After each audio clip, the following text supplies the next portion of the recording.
صرف 5 منٹ کا مدرسہ قرآن و حدیث کی روشنی میں 2 رمضان المبارک۔ نمبر 1، اسلامی تاریخ۔ حضرت آدم علیہ السلام کا دنیا میں آنا۔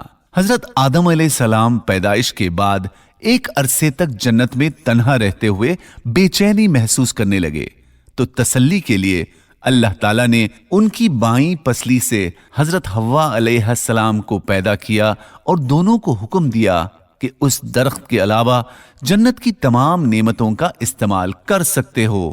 شیطان نے وسوسہ ڈال کر بہکایا کہ اس درخت کی خصوصیت یہ ہے کہ اس کا پھل کھانے کے بعد تم ہمیشہ جنت میں رہو گے۔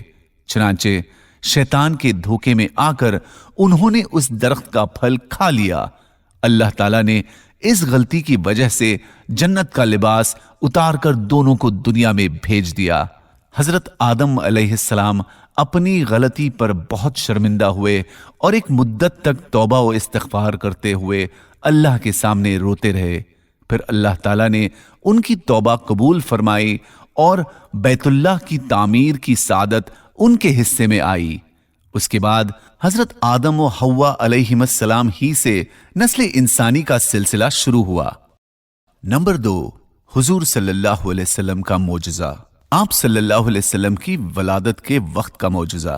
حضرت عبد الرحمن بن عوف رضی اللہ عنہ اپنی والدہ شفا رضی اللہ عنہا سے روایت کرتے ہیں کہ میری والدہ نے فرمایا، جب حضرت آمینہ کے بطن سے آپ صلی اللہ علیہ وسلم پیدا ہوئے تو میرے ہاتھوں میں آئے اور بچوں کے معمول کے موافق آپ صلی اللہ علیہ وسلم کی آواز نکلی تو میں نے کہنے والوں کو سنا کہ کوئی کہہ رہا تھا، رحمک ربک، اے محمد صلی اللہ علیہ وسلم آپ پر اللہ تعالیٰ کی رحمت ہو، اور پھر مشرق و مغرب کا درمیانی حصہ روشن ہو گیا، یہاں تک کہ میں نے ملک شام کے بعض محلات بھی دیکھے۔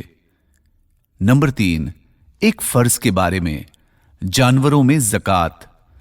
رسول اللہ صلی اللہ علیہ وسلم نے قسم کھا کر فرمایا، جس کے پاس اونٹ، گائے یا بکری ہو اور وہ اس کا حق ادا نہ کرتا ہو تو قیامت کے دن ان جانوروں میں سے سب سے بڑے اور موٹے کو لایا جائے گا جو اپنی کھروں سے اس آدمی کو روندے گا اور سینگ مارے گا۔ جب جب بھی آخری جانور گزر جائے گا تو پہلے جانور کو لایا جائے گا۔ یہ سلسلہ اس وقت تک چلتا رہے گا جب تک کہ لوگوں کا حساب نہ ہو جائے۔ فائدہ، جس طرح سونے، چاندی اور دوسری چیزوں میں زکوٰۃ فرض ہے، اسی طرح جانوروں میں بھی زکوٰۃ فرض ہے جبکہ نصاب کے بقدر ہو۔ نمبر 4، ایک سنت کے بارے میں، افطار کرنے کی دعا۔ نمبر 4، ایک سنت کے بارے میں، افطار کرنے کی دعا۔ جب آپ صلی اللہ علیہ وسلم افطار فرماتے تو یہ دعا پڑھتے، اللہم لک صمت وعلی رزقک افطرت۔ ترجمہ، اے اللہ میں نے تیرے لیے روزہ رکھا اور تیرے ہی دیے ہوئے رزق سے افطار کر رہا ہوں۔ نمبر 5، ایک اہم عمل کی فضیلت، افطار کرانے والے کے لیے 3 انعام۔ رسول اللہ صلی اللہ علیہ وسلم نے فرمایا، جو شخص کسی روزے دار کو روزہ افطار کرائے اس کے لیے گناہوں کے معاف ہونے اور آگ سے خلاصی کا سبب ہوگا، اور روزے دار کے ثواب کے مانند اس کو ثواب ملے گا، مگر روزے دار کے ثواب میں سے کچھ کم نہیں کیا جائے گا۔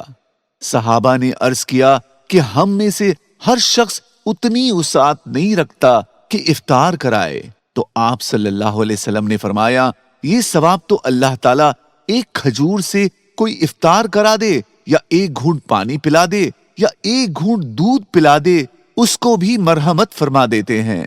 نمبر 6، ایک گناہ کے بارے میں، حسد کی ممانعات۔ رسول اللہ صلی اللہ علیہ وسلم نے فرمایا، آپس میں بغض یعنی کینہ نہ رکھو، حسد نہ کرو، پیٹھ پیچھے کسی کی برائی نہ کرو، بلکہ اللہ کے بندے اور آپس میں بھائی بن کر رہو۔ نمبر 7، دنیا کے بارے میں، دنیا کی رغبت کا خوف۔ رسول اللہ صلی اللہ علیہ وسلم نے فرمایا، میں تم سے پہلے جانے والا ہوں اور میں تم پر گواہ ہوں، تم سے ملنے کی جگہ حوض ہوگی اور اب میں یہاں کھڑے ہو کر اسے دیکھ رہا ہوں۔